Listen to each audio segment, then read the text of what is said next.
Now, one of the things I guess you're confronting with your project is you've got a very undeveloped area. Happens a lot in urban planning and development.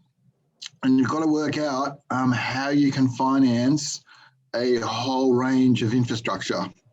Now, back in the day, that was much simpler. Governments tended to have a fair bit of cash. They'd fund infrastructure in advance and just take the risk that they'd recover the money from taxes subsequently.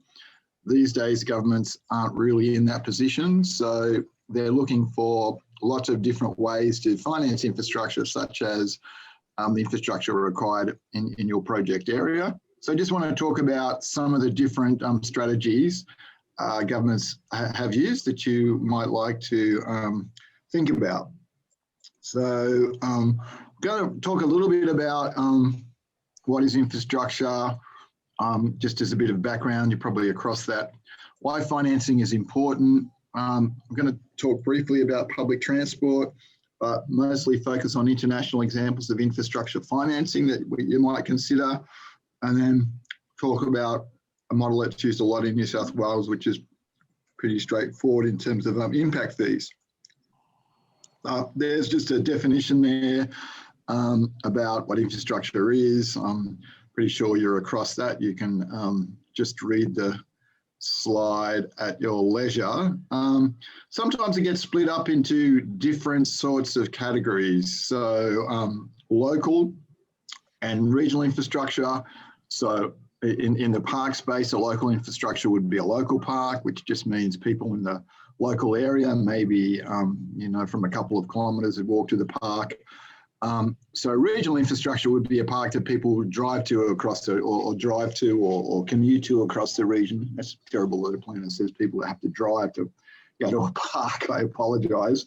Not sure how that snuck in there, but they have to travel to a park across the region. So Central Park in Manhattan, Sydney Park in just near St Peters there, so it's a regional park, and then we've got the Great Western Sydney Parkland, which is a regional park, but I'm sure you get the idea. Now, social infrastructure refers to infrastructure that supports social needs like a library or a community centre.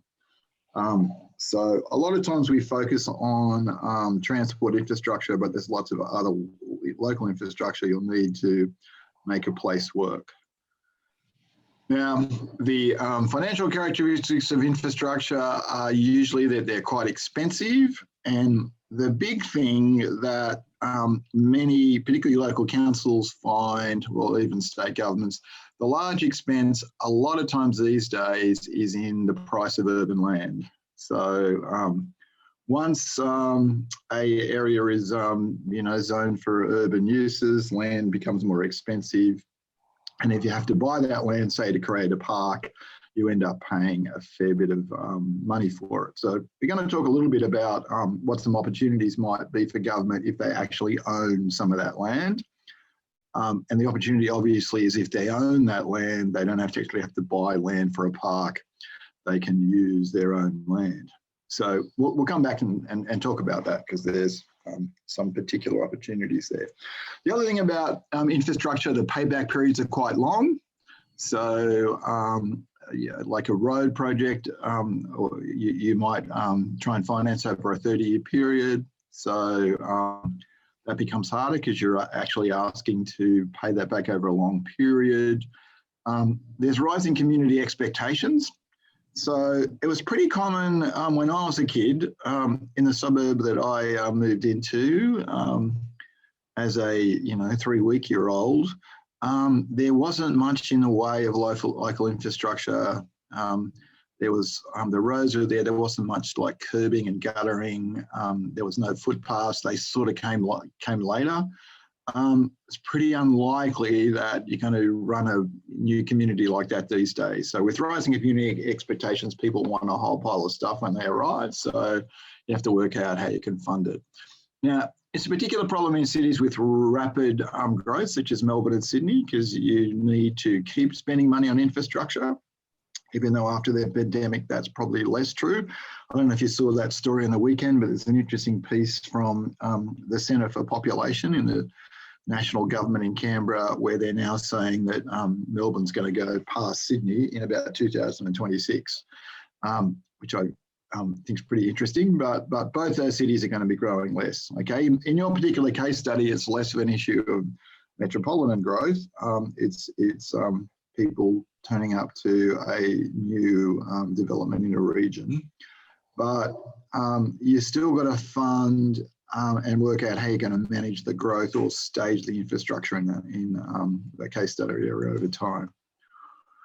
Now, why is infrastructure funding of interest to planners and probably other urban design people that want to get stuff done? A very simple reason: without financing, there's no infrastructure, and without infrastructure, strategic land use plans usually fail to be implemented.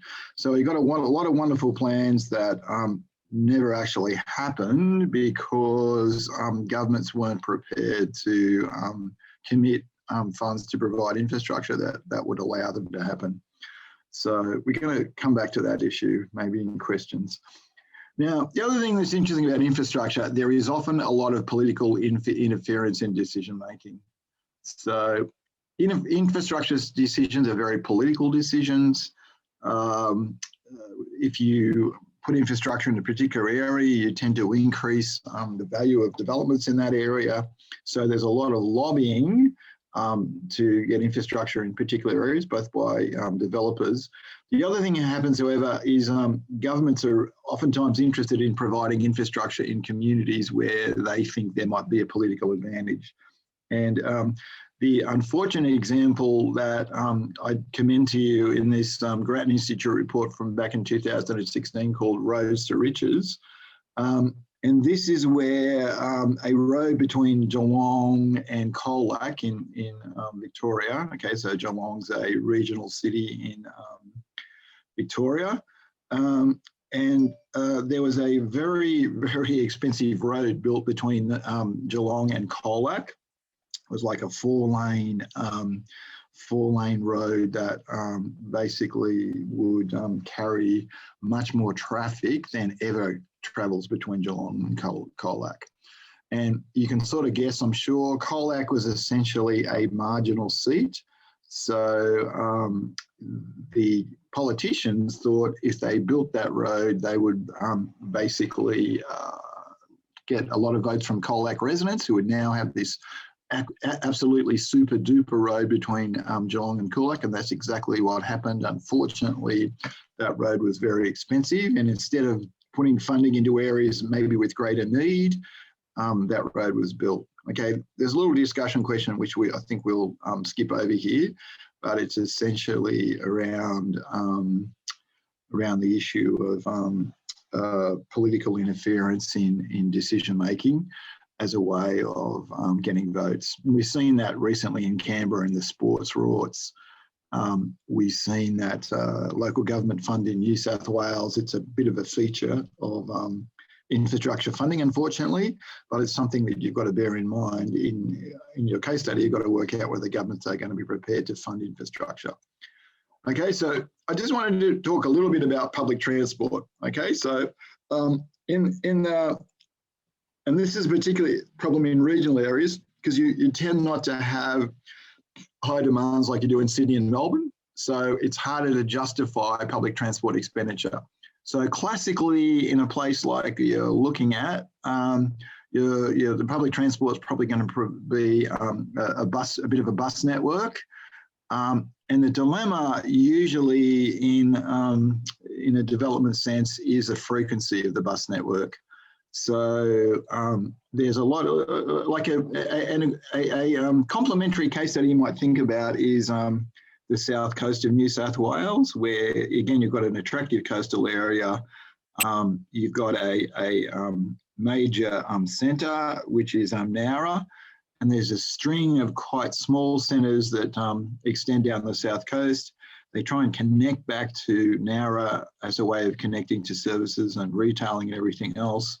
But unfortunately, because of the population density in those coastal settlements, the bus frequency is pretty low, so it provides pretty bad service to people. So if you've got a sudden need to travel and you haven't got access to a car, you're essentially looking at spending a lot of money on an Uber or a taxi to provide that access. So you've got to think about how the public transport, thing's going to happen. Maybe there's some technological advances you can think about. On-demand buses is an interesting space in the public transport area where you're using minibuses that are continually circulating in areas. That might be worth a look at.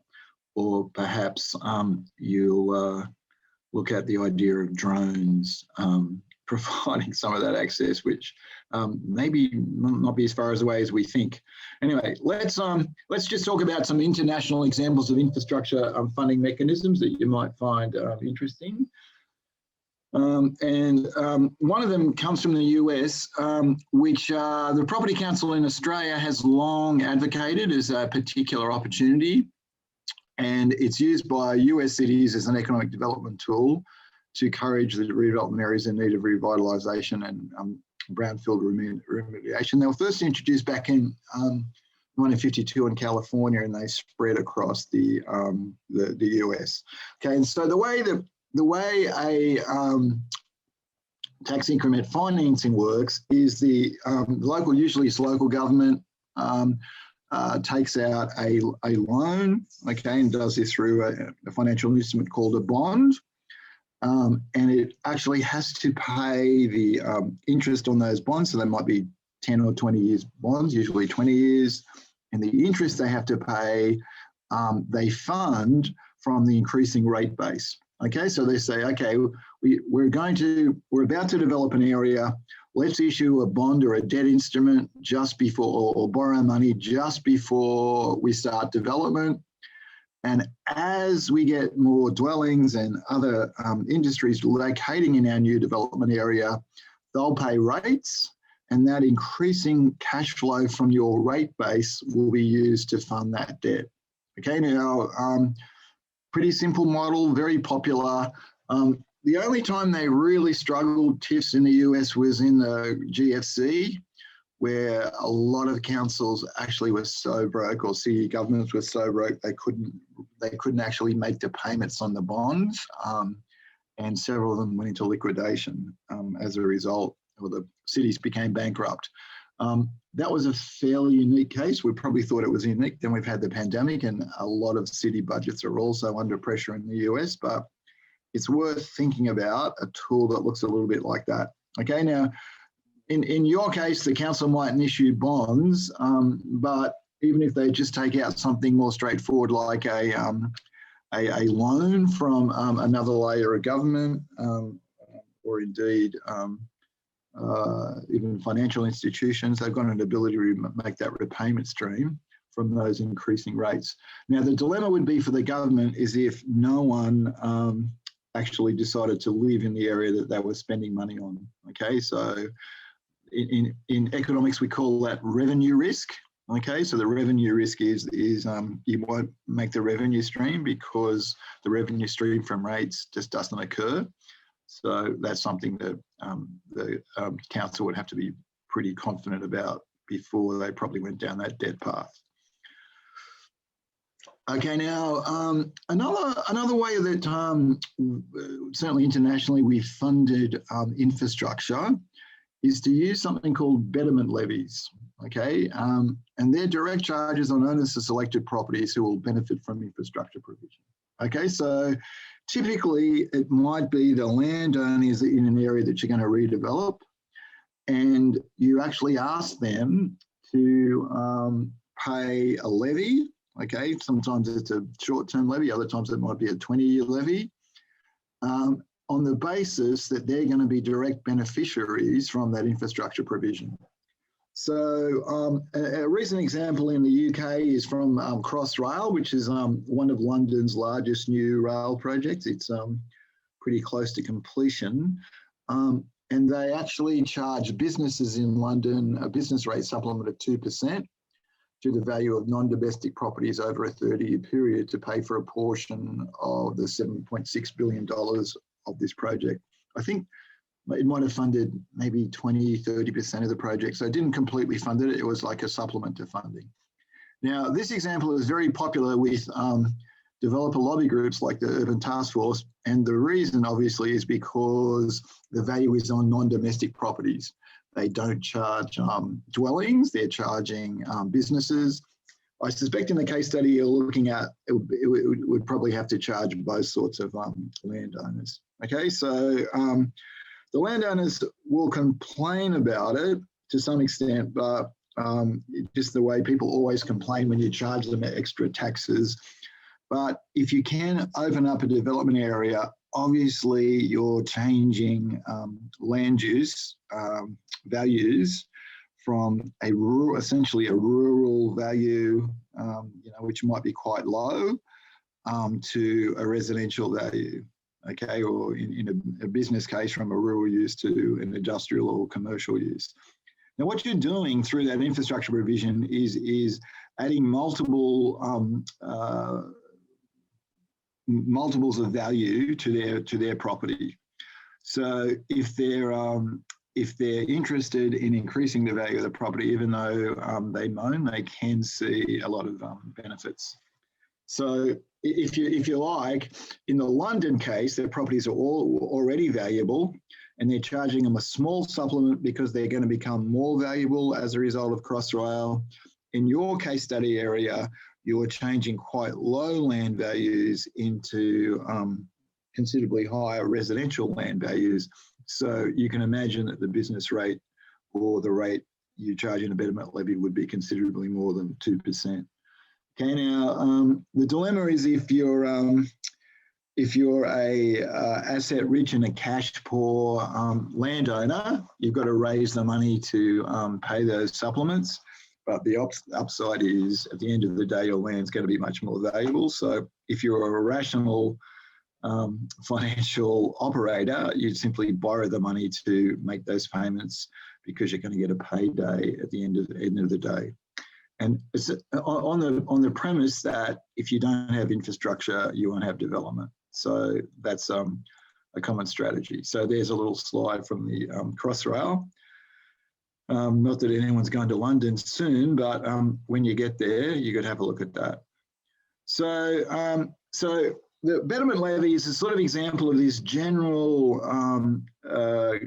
mechanism called value capture, where you're trying to internalise the positive externalities of public investments, allowing state and local agencies to tax the direct beneficiaries of those investments. Okay, so let's use a classic example. Okay, so if you looked at some land adjacent to some of the new stations on the Northwest Rail network in Sydney, as soon as those stations were announced, the land values adjacent to the station where you'd had a rezoning and the land had been upzoned from a single detached dwelling to say an 8-storey apartment block, you had a 300 or 400% increase in those land values. Now, what the value capture mechanism is saying is, why should landowners reap those windfall gains from a government decision, and particularly when it's a government infrastructure investment? We should tax those windfall gains through value capture, through a betterment levy or some other mechanism, as a way of making sure that we can fund the infrastructure from those benefits, from the land value uplift that you provide to those landowners. Now, landowners complain about it. There was lots of systems over time where this was tried in not only Sydney but other parts of Australia. And if you have got a property in the ACT, that system still operates. So where there's uplift, the government takes 75%, gives you 25% through a value capture mechanism. That's really what you're trying to do in that process. So the value increases are caused by improved access to jobs and housing, more efficient production uses of land, and the ability of employers to specialise in order to produce high-value services and products. Probably high-value services and products is less likely in your case study.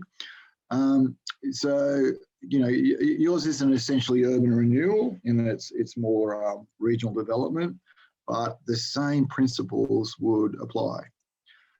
This is a station I visited back in the day when you could go to conferences when you're an academic. I had a very interesting conference in Denver, and I went and visited this railway station that I'd heard about, where, again, about 30% of the cost was raised, okay? Quite an expensive, it was a rail station and a transport hub, not just a rail station. They captured about 135 million through taxing that increase in land values, okay, about 30% of the project. And the poster child of value capture is always given as the Hong Kong's mass transit rail, where their transit system is fully funded by property development gains. So when they announce a new station, they essentially buy the land around the station before they announce it. And a lot of times they'll put a large shopping centre in at the station, and they become the developer and owner of that shopping centre, and they use the revenue from the retailing, but also the land they sell for apartments around that new station as a way of funding the capital cost of their projects. So there's a little picture of sunny Denver Station, so you can see it's quite a big development. Union Station, a great name for America. Okay, so another example in the Australian case is the Gold Coast Light Rail, where there was a special transport levy on properties in the vicinity of the new railway line. So there's the light rail, so that was it was a temporary increase in rates. I think it was about 800 metres from the light train line, and again, that didn't raise the whole amount. It was a supplement to that scenario. So let's talk a little bit about your case study area. So one of the things that like I know about it is there's quite a lot of land owned by the local council. So that provides a couple of opportunities in that for a couple of reasons. One, if the council owns the land, they could potentially use some of their own land, say, to provide things like local parks. So that provides a reduction in their costs. But more specifically, if they own the land, it gets upzoned, say, to residential, they put in some infrastructure, it makes their land much more valuable. So they're in a position, okay, to sell off some of their land into a development process, really as urban land, and that provides an ability for them to use those sales, those land sales, as a way to fund infrastructure development in the area. Okay, so that's a much different scenario where the government owns no land, and the only way they can raise money is through taxing existing landowners. That, like I said, that's pretty normal and that will help the process, but you're not looking at 8-story apartment blocks in your case study area, you're looking at detached housing, so the uplift is going to be smaller. So having an ability to actually fully sell some land into the process to help infrastructure would generally lower the infrastructure cost or burden on government. So it would probably lower the threshold where you'd expect they'd be interested in development. Okay, as long as they're prepared to use land sales of land they own as part of their financing mechanism, that could be quite an opportunity.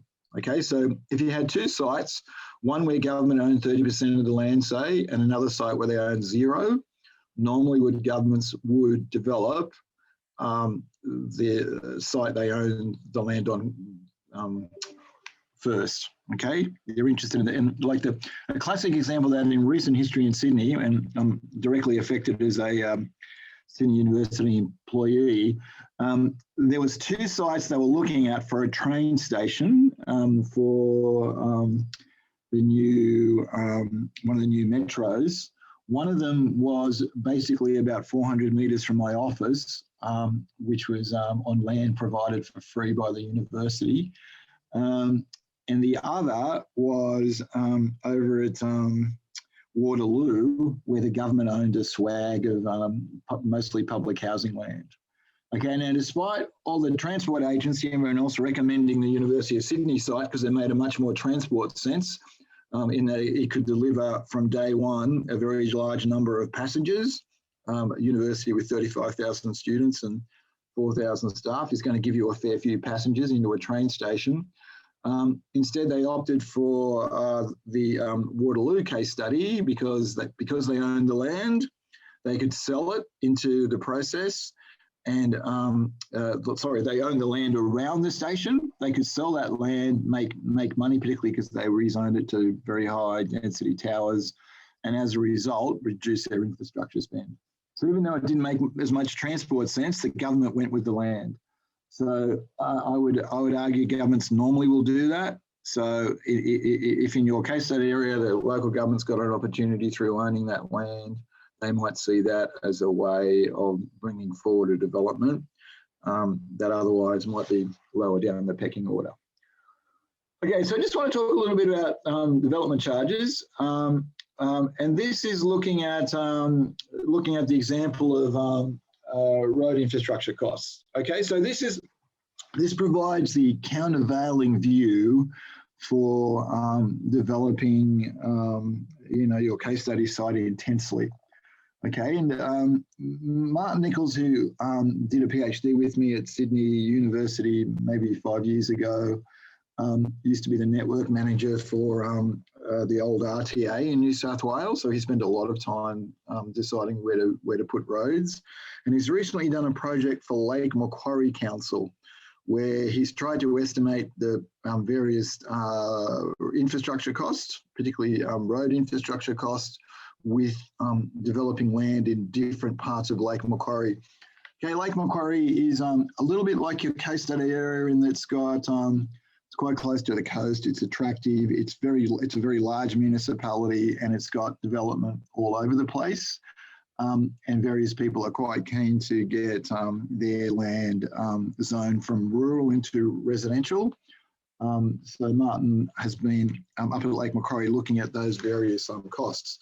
So different than the actual costs I'm going to talk about here, but the principles are exactly the same. And let's just have a look at what Martin went through. So what Martin was trying to do was look at the various costs of providing transport, okay, this is road transport, to different developments and sites in Sydney. Okay, so the first one he looked at was a greenfield site in the southwest of Sydney.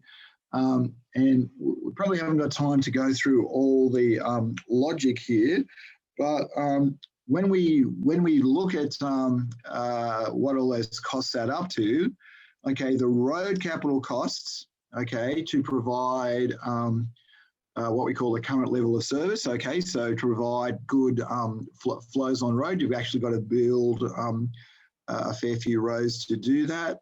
So he estimated to support that particular greenfield site, the total capital cost of that roads was between $610 and $538 million, which was about $135,000 to $120,000 per dwelling lot. Okay, so that's a fair bit of cash, obviously.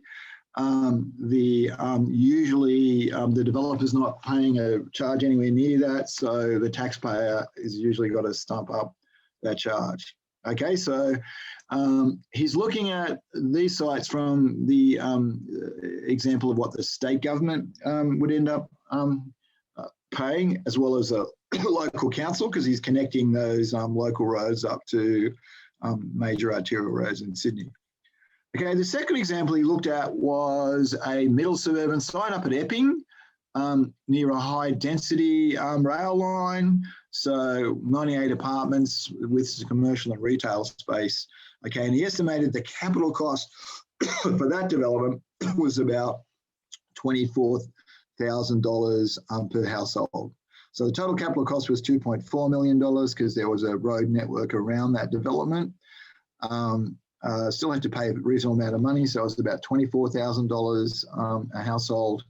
And then he looked at a site near my hut. Close to my hut, I used to live near here. This is Summer Hill, the old silo development at Summer Hill. And he estimated in that case, the road costs were about $33 million or $42,000 per household. So the point Martin was trying to show through, okay, so just to go through, this is the logic he looked at. He looked at the trip generation, okay, for different household sites. So this is road trip generation. So for high density sites, it tends to be lower because more people tend to, particularly if you're next to a train station, they tend to catch the train or sometimes walk or cycle. Low density sites generate more trips. So looked at the trip generation before the development actually happened and took one away from the other. He looked at the peak hour trip length, okay, so using a household survey. So tried to look at how far people are likely to travel in their peak hour trip from that particular development. He looked at the lane occupancy, okay, using RMS data. He looked at the desired level of service. So transport planners have got a range of levels of service.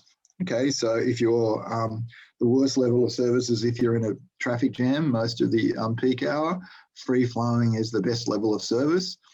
And then he looked at the capital cost per lane kilometre, which is interesting. It varies from $3 million, okay, in outlying areas to $80 million. So in your case study area, it'd probably be a bit less than that because the land cost would be less, but maybe not much less. And then he came up with those estimates. Okay, so there were the averages he tried to look at. Okay, and these are just capital costs for government. They're not necessarily the cost to the household. And he did a little bit of a proof of concept by trying to work out whether his costs were in the right ballpark.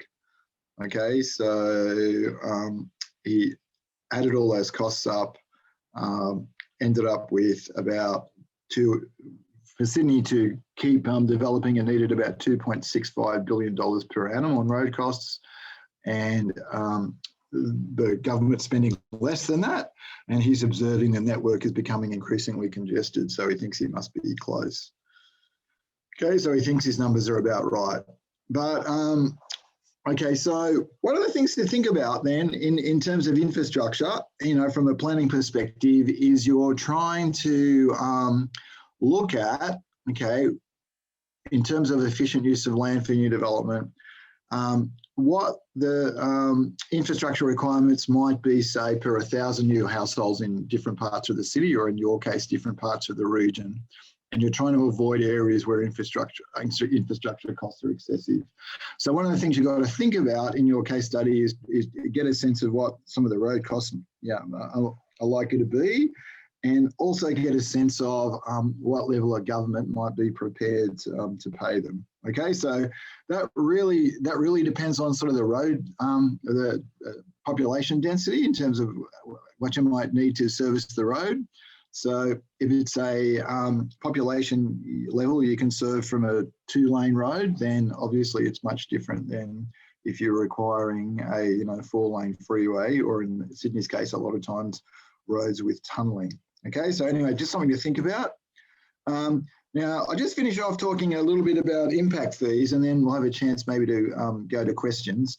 So, many planning systems, including New South Wales, even though they're about to be reformed again, I'm so old, I think the New South Wales infrastructure funding system has probably been reformed, I think, about 15 times in my lifetime, in my professional lifetime, probably another 15 times in yours. But anyway, they're often called impact fees. In New South Wales, they use a section of the Planning Act to enable this mechanism. Okay, so if a developer can see the impact fee, an increase in impact fees will normally reduce the price of land rather than increase the price of, say, a house.